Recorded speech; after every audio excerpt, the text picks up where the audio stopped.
I was discussing with someone, and the person said, "You plant a lot," because I was talking about how I'm thinking of parenting, although I'm still single, not even dating.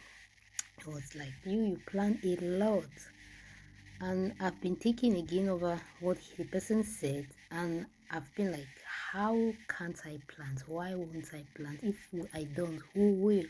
Because it's only by knowing who I want to be as a parent, even if I'm not yet married, that I will start preparing in that direction. That will even help me choose the partner I want to parent the children with.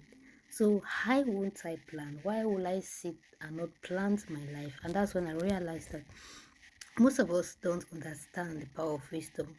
And in the power of wisdom, like I see it, like the power of wisdom, there are two kinds of wisdom that we miss because some of us we think, oh, life is live once, let me enjoy my life because man never knows what can happen tomorrow. But we say that and plan to live long, but how are you planning to live long and you don't want to plan how you want to live long? We pray about long life, but we rarely or occasionally think about how we want that long life to look like. That's why we don't plan long term. That's why we don't think about 20 years from now, 50 years from now. Some of us, just the thought of it frustrates us, makes us feel like, let me just leave it.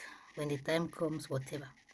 Not knowing that the life you desire and deserve can only be created by your words, by your thinking, by your actions, but what you're willing to do today. How will you know what is beneficial? Not just beneficial for you, not just today, but in the long run. If you don't have a plan of how you want the long run to look like, that's why as I realize that some of us misunderstand the power of wisdom and don't understand why, we don't understand the two kinds of wisdom we have, which I've named them. There's the wisdom of Noah, which helps you to have 100-year vision, a building something that will last for 100 years.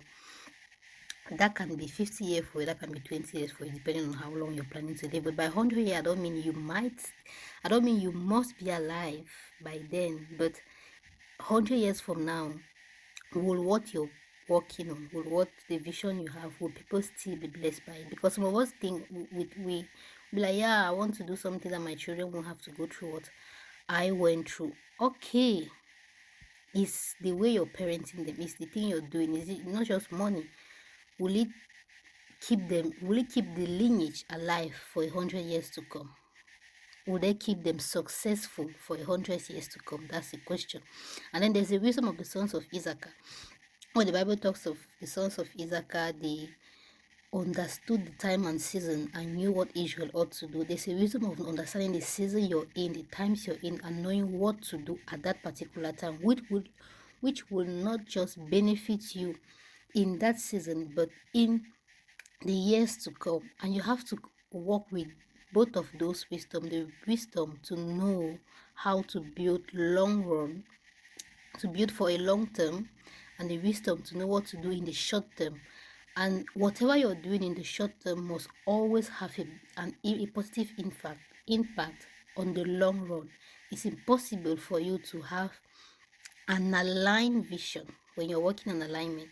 It's impossible for you to have an aligned vision and the things you're doing on a daily basis are not positively impacting the impact they are not positively impacting the future you say you desire and deserve, regardless of how long that future is to come, or even if it's the next day. Once what you're doing on the short term is negative impacting your future, that means you're sacrificing your future at the expense of today enjoyment. And there's a problem because God is a long-term builder. God doesn't build just for a season. God doesn't build just for a moment. Every single thing God does has a positive impact in eternity. Think about it. You're not just 100 years, not just 1,000 years, in eternity. Every single thing God is doing in your life today has an impact in eternity. Whether you can connect the dots of it right now or not. So if we want to not just live, but live impactful lives, to not just survive, but live sustainable lives, then it is important that we carry these two wisdom with us. It's important that we understand when and how to apply them. And the key to applying them is discernment. You have to be able to discern what is the long-term impact this is having on me. Am I just enjoying today and then tomorrow I'll have to suffer? Because no enjoyment, like I said, there's nothing wrong with enjoyment, but no enjoyment should be at the expense of your future, especially if you're praying to live long, except you're preparing to die tomorrow. But if you know you want to live long, if you know you're planning to build legacy, then you should think about how your short-term actions are impacting your long-term vision.